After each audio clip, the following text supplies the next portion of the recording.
En el nombre del Padre, y del Hijo, y del Espíritu Santo. Amén. Dios te salve María, llena eres de gracia, el Señor es contigo.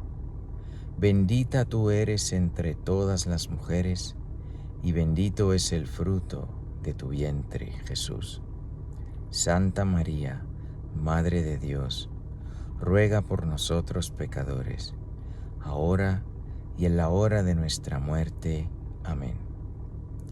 Shalom HaMashiach.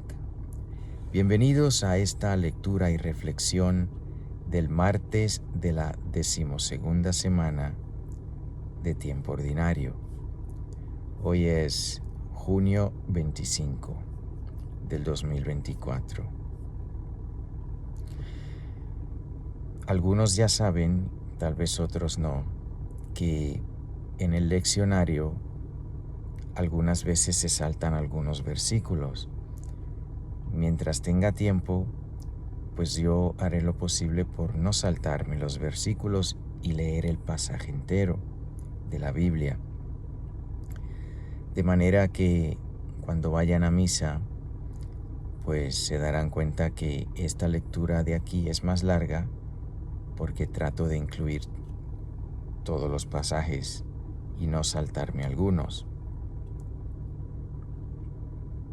La de hoy es larga, la primera, pero aquí vamos.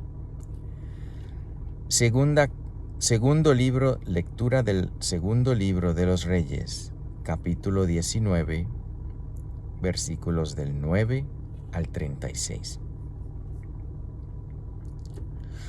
Porque oyó decir de Tiracá, rey de Etiopía, mira, ha salido a hacer la guerra contra ti. Entonces el rey se volvió y envió mensajeros a Ezequías, ordenándoles: así diréis a Ezequías, Ezequías, rey de Judá, no te engañe tu Dios en quien confías, afirmando que no entregará a Jerusalén en manos del rey de Asiria. Ya has oído cuanto hicieron los reyes de Asiria a todos los países hasta exterminarlos. ¿Y tú, te vas a salvar? ¿Les salvaron a ellos los dioses de esas naciones que arrasaron mis padres, como Gozán, Harán, Resef y los hijos de Edén que estaban en Telasar? ¿Dónde están el rey de Hamat, el rey de Arpad y el rey de la ciudad de Sefarvaim, de Ená y de Ibá? Tomó Ezequías las cartas de manos de los mensajeros y las leyó. Luego subió al templo del Señor, y Ezequías las extendió ante el Señor, y oró así en presencia del Señor: Señor, Dios de Israel, que te sientas sobre los querubines, solo tú eres el Dios de todos los reinos de la tierra. Tú hiciste los cielos y la tierra. Señor, inclina tu oído y escucha. Abre, Señor, tus ojos y mira. Escucha las palabras que ha lanzado Sennacherib, ofendiendo al Dios vivo. Es verdad, Señor, que los reyes de Asiria han desolado las naciones y sus territorios, y han arrojado sus dioses al fuego, porque no eran dioses, sino fabricación de manos humanas, madera y piedra, y los han destruido. Ahora, Señor, Dios nuestro, sálvanos, por favor, de su mano, y todos los reinos de la tierra sabrán que solo tú, el Señor, eres Dios. Isaías, hijo de Amós, mandó decir a Ezequías: esto dice el Señor, Dios de Israel: he escuchado cuanto me has pedido en oración respecto a Sennacherib, rey de Asiria. Esta es la palabra que ha pronunciado el Señor sobre él. Te ha despreciado y te ha ridiculizado, Virgen, hija de Sión. Con desprecio ha movido la cabeza a tus espaldas, hija de Jerusalén. ¿A quién has ofendido e insultado? ¿Contra quién has levantado tu voz y alzado altaneros tus ojos? Contra el Santo de Israel. Por medio de tus mensajeros has ofendido al Señor y has dicho: con la fuerza de mis carros he subido a lo alto de los montes, a la cima del Líbano, he talado sus altos cedros y sus mejores cipreses, he entrado en sus recónditos rincones, en sus tupidos bosques, he extraído y bebido aguas extranjeras, y he secado con las plantas de mis pies los canales de Egipto. ¿Acaso no has oído lo que hice desde tiempos lejanos y preparé desde días antiguos? Pues ahora lo he decidido. Llegará tu destrucción. Montón de ruinas serán las ciudades fortificadas. Sus habitantes quedarán sin fuerzas, abatidos y confusos. Serán como herbazal silvestre, verdor de hierba y maleza de tejados, como espiga seca antes de granar. Cuando te sentabas, salías y entrabas, yo lo sabía, y también tu desafío contra mí. Puesto que me has desafiado y tu soberbia ha llegado a mis oídos, pondré mi anillo en tu nariz y mi freno en tus labios, y te haré volver por el camino por el que viniste. La señal para ti será esta: come este año lo que recolectes, y al año siguiente lo que brote por sí mismo, pero al tercer año sembraréis y cosecharéis, plantaréis viñas y comeréis sus frutos. El resto de la casa de Judá, que quede a salvo, volverá a echar raíces por abajo y dará frutos por lo alto. Pues de Jerusalén saldrá un resto y un grupo superviviente de la montaña de Sión. El celo del Señor de los ejércitos lo hará. Por eso así dice el Señor sobre el rey de Asiria: no entrará en esta ciudad, ni lanzará una flecha contra ella. No permanecerá ante ella con escudo, ni amontonará un terraplén en su contra. Por el mismo camino que ha venido, se marchará, y no entrará en esta ciudad. Oráculo del Señor. Protegeré a esta ciudad y la salvaré, por mí y por mi siervo David. Sucedió que aquella noche salió el ángel del Señor e hirió a 185,000 en el campamento de los asirios. Cuando se levantaron por la mañana, vieron que todos aquellos eran cadáveres. Sennacherib, rey de Asiria, levantó el campamento y se marchó de vuelta a su tierra. Después permaneció en Nínive. Pues bendito sea Dios. Qué poderoso es nuestro Dios, qué amoroso es nuestro Dios. La situación del pueblo de Dios en ese momento era terrible. Eran débiles. El pueblo de Dios estaba muy débil, reducido a prácticamente nada, y un ejército grandísimo, el ejército de Asiria, que había tenido muchísimas victorias, conquistando uno tras otro, le iba a hacer la guerra y estaba hablando blasfemias en contra del Señor, diciendo: los dioses de esas otras naciones no pudieron, ¿por qué el tuyo va a poder? Ezequías se humilló ante el Señor, llevó esas cartas del rey de Asiria, esas cartas donde amenazaba que iba a destruir a Jerusalén y a Judá entera, la llevó al templo. En el templo del Antiguo Testamento habitaba la presencia de Dios. Dice aquí el versículo 14: luego subió al templo del Señor Ezequías, las extendió ante el Señor y oró así en presencia del Señor. La presencia de Dios habitaba en el templo, el Shekinah.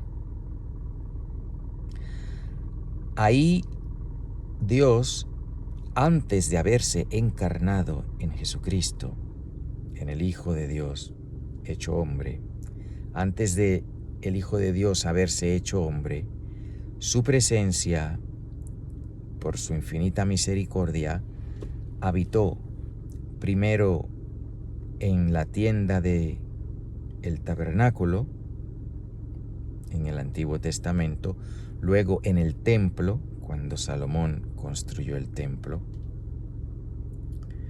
Y ahí estuvo habitando la presencia del Señor.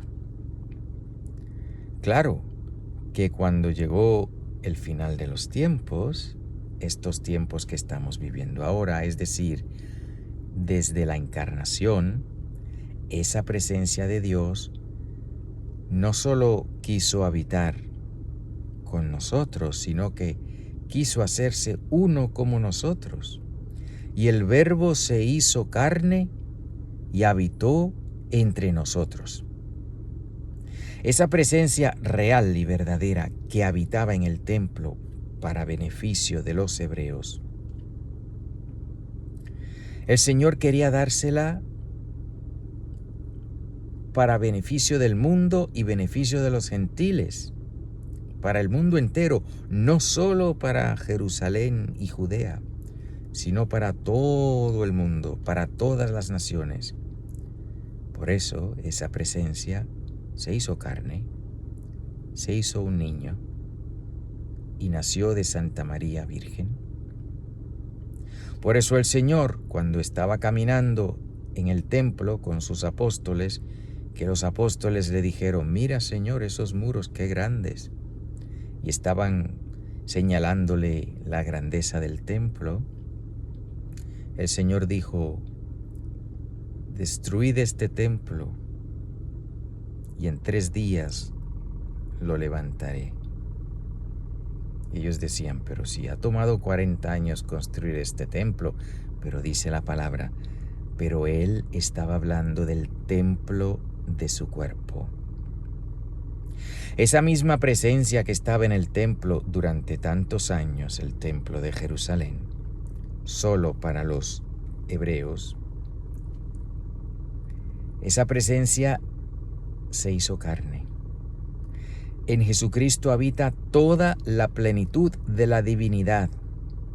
El Dios eterno no solo habita como habitaba en el templo, que era simplemente estando allí, sino que se hizo uno como nosotros, con naturaleza humana, de carne y hueso, sin dejar de ser Dios. Pues si aquí, que el pueblo estaba en un estado tan peligroso, donde los enemigos de Dios habían destruido a tantos pueblos y estaban amenazando con destruirlos a ellos, ¿qué hizo Ezequías? Fue a donde estaba la presencia de Dios y oró en la presencia de Dios. Tú y yo ya no tenemos acceso al templo de Jerusalén porque está destruido, pero tenemos acceso a algo mejor, porque esa misma presencia se hizo carne y está presente en el santísimo sacramento del altar. no ya solamente en Jerusalén, sino en cualquier sagrario de la Santa Iglesia Católica, donde esté presente el cuerpo de Cristo, ahí está la presencia de Cristo, la presencia de Dios, hecha carne, hecha hombre, Jesús sacramentado. Y está a tu disposición y a la mía.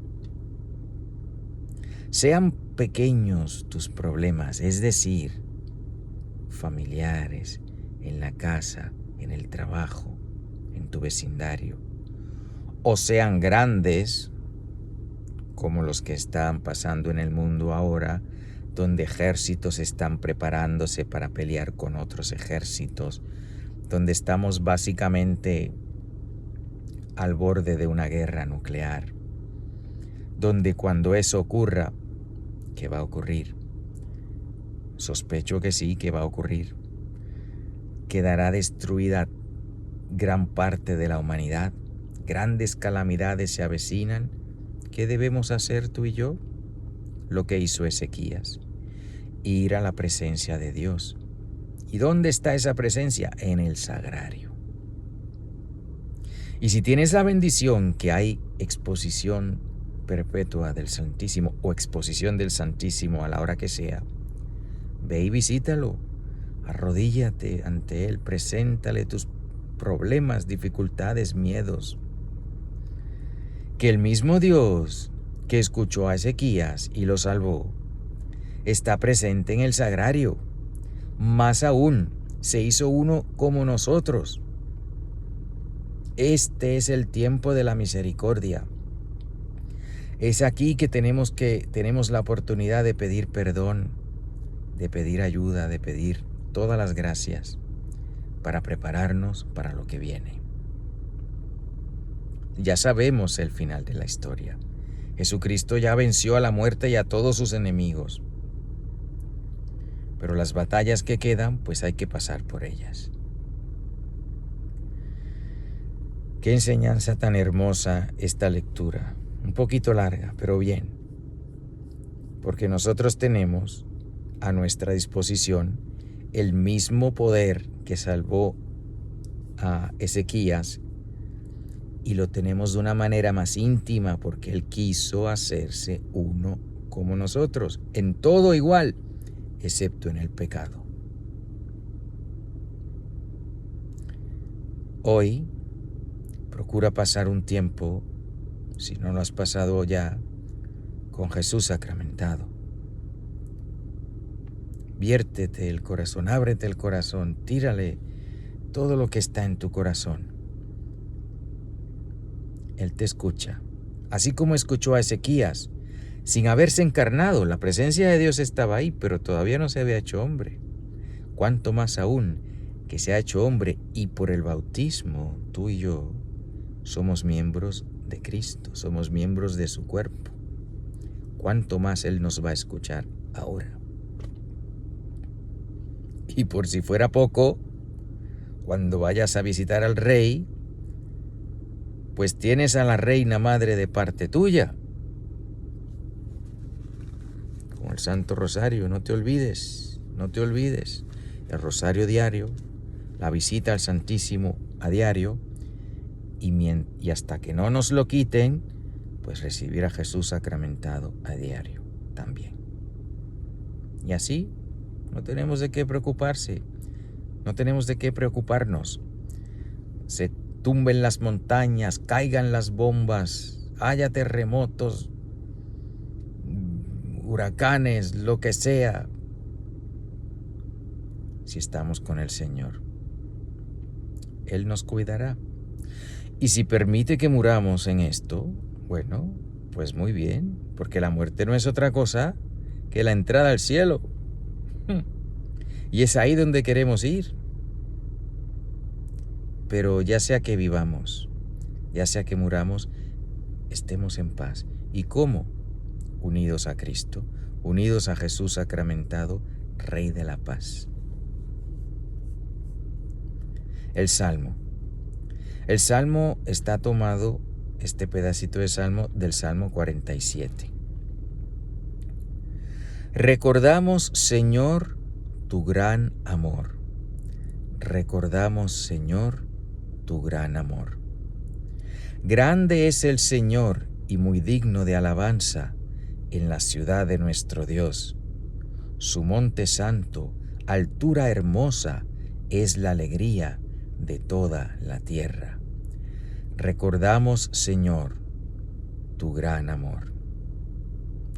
El monte Sión, en el extremo norte, es la ciudad del Rey Supremo. Entre sus baluartes ha surgido Dios como una fortaleza inexpugnable. Recordamos, Señor, tu gran amor.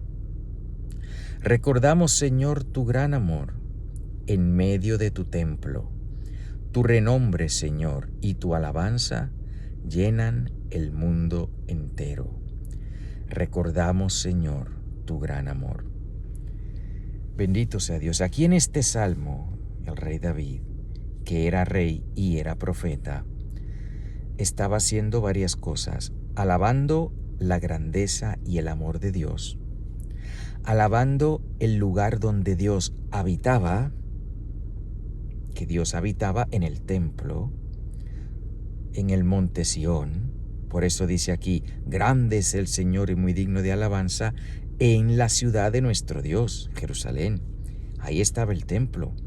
Su monte santo, altura hermosa, es la alegría de toda la tierra. Iban y visitaban al Señor de todas partes, al templo allá.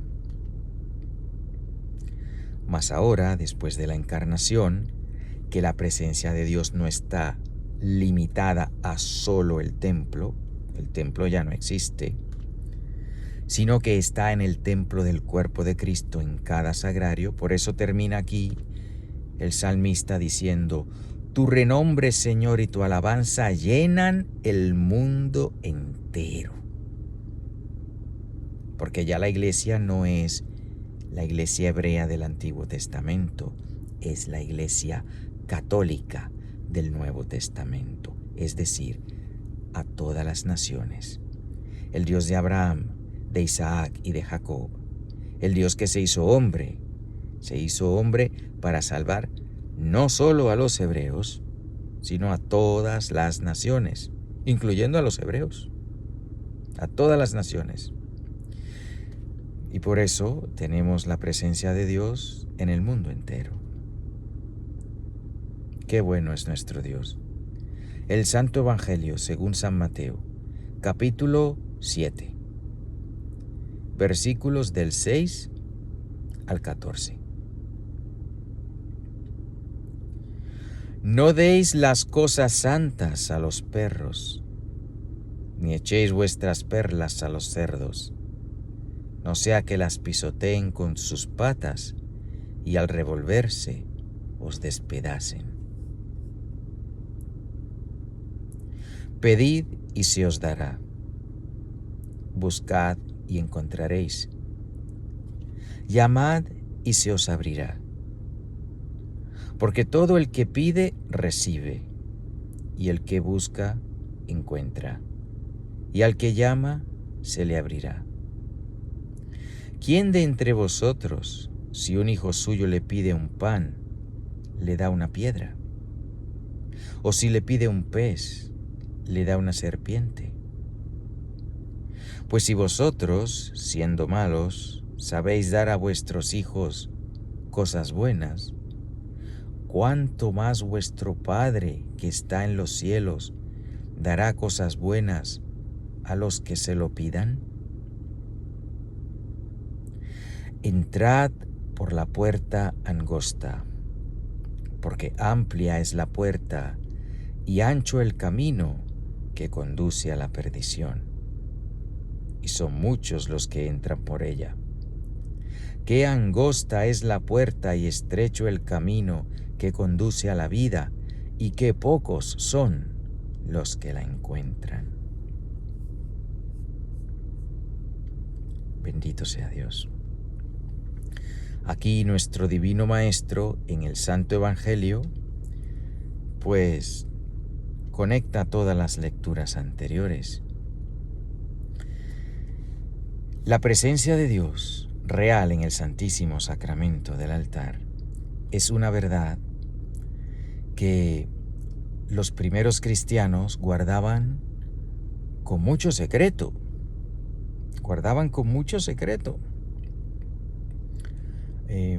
Las primeras celebraciones litúrgicas, en primer lugar, los cristianos tenían que esconderse para la liturgia, porque la iglesia era ilegal, era perseguida en tiempos del Imperio Romano.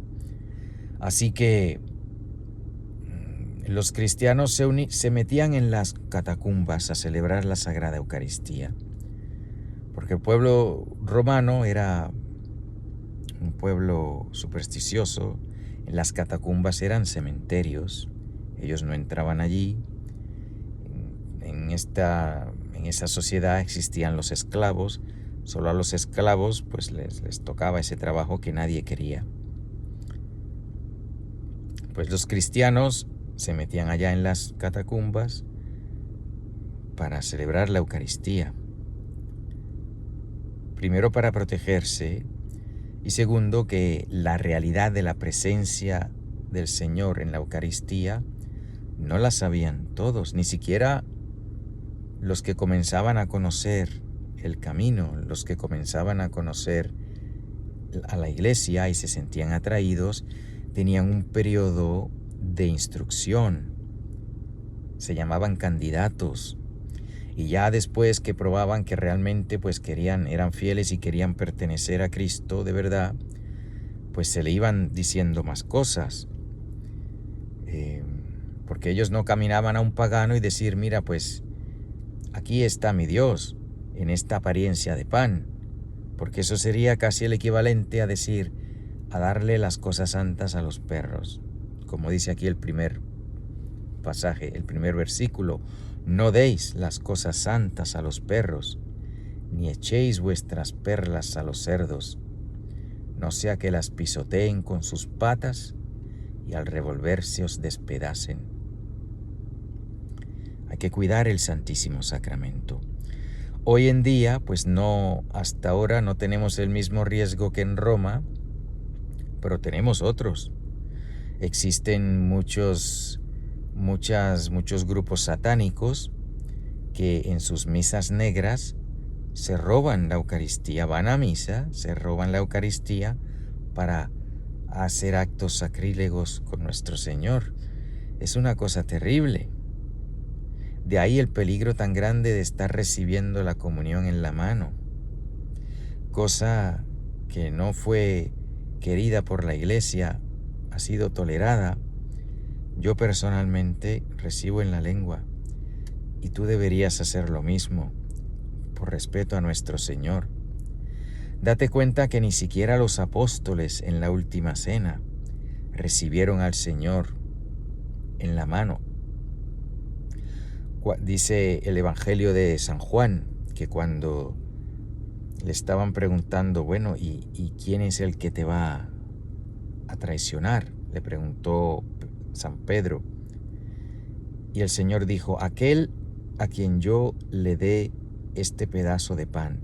Y dice la palabra que agarró el pedazo de pan consagrado, lo mojó sobre el vino consagrado, que era la preciosa sangre, y se lo dio a Judas.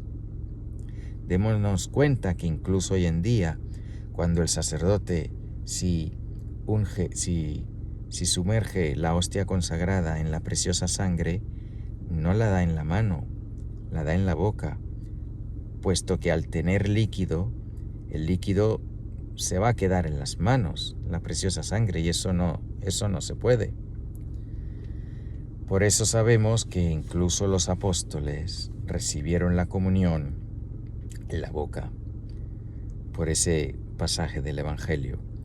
Así que debemos procurar hacerlo, y debemos procurar que se haga cada vez menos eso de darlo en la mano, porque es ahí donde los enemigos de Cristo se roban el Santísimo Sacramento para las misas negras y otras cosas. Ha habido casos de personas, recuerdo una señora que estaba viviendo en adulterio y su esposo católico que no podía comulgar porque estaba viviendo en adulterio, pues ella fue, se levantó, recibió la comunión, se la puso, se la llevó en el bolsillo y se la sacó y se la dio a su amante. Y todo eso tomado en video. Eso pasó hace años, una cosa terrible. Hoy en día, hace poco vimos el caso de un sacerdote que vino una señora abiertamente en pecado y que ni siquiera sabía lo que estaba haciendo porque se refirió a nuestro Señor como la galleta. Pues quería robarse al Señor y el sacerdote la mordió. No sé qué pensar de eso, excepto que pues qué pena que tengamos que estemos pasando por eso. Pero a ti y a mí, ¿qué nos corresponde? Serle reverente, amarle, servirle, protegerlo, proteger el Santísimo Sacramento. Si vemos que alguien se lo está llevando, no lo dejes. Hay que proteger al Santísimo Sacramento con nuestra vida, si es necesario. Y el Señor, pues como les decía, sigue resumiendo aquí: preservar lo santo, preservarlo de quienes no entienden, quienes odian, quienes no nos aman. Y pedir en la oración: pedid y se os dará, buscad y encontraréis, llamad y se os abrirá. La oración frente al Santísimo, hermanos, no la dejemos. El Santo Rosario, el Señor escucha las oraciones. Uno dirá, pero a veces, sigo pidiendo y nada. Bueno, el Señor también dijo en otro pasaje que algunos demonios son expulsados con oración y ayuno. El ayuno debe acompañar tu oración. No pases la vida dándote gustos, comiendo todo lo que quieres, la temperatura más cómoda, la cama más cómoda, el siempre dándole gusto a los sentidos, y después voy a hacer oración. Pero hasta ni se puede hacer oración bien cuando uno está tan envuelto en tantas comodidades. Practica la austeridad. Come, claro, pero lo necesario. El día de celebrar es el domingo. El domingo. Hay varios cristianos que conozco que practican comen austeramente, viven austeramente de lunes a sábado, y el domingo, día del Señor, celebran. Pues porque es el día de celebrar la resurrección del Señor. Hay motivo para alegrarse. Pero el resto de la semana, no te desboques. Sé sobrio. Sé par con el comer. Mortifícate. Une tu ayuno a tu oración y el Señor te bendecirá grandemente. ¿Es difícil? Pues sí, aquí lo dice la última frase, el último versículo del Evangelio: entrad por la puerta angosta, porque amplia es la puerta y ancho el camino que conduce a la perdición, y son muchos los que entran por ella, la gran mayoría, viviendo la vida cómoda, comiendo lo que quiero, cuando quiero, la cantidad que quiero, comprándome lo que quiero. Qué angosta es la puerta y estrecho el camino que conduce a la vida, y qué pocos son los que la encuentran. Que el Señor nos dé la gracia de ser austeros, de ser pobres como Él, de ser mortificados como Él, de hacer nuestra oración unida al ayuno, para que el Señor la escuche. Que tengan un feliz y pacífico día en el Señor. Y recuerden, nos vemos en el Sagrario. Marránata, Marránata, Marránata. En el nombre del Padre, y del Hijo, y del Espíritu Santo. Amén.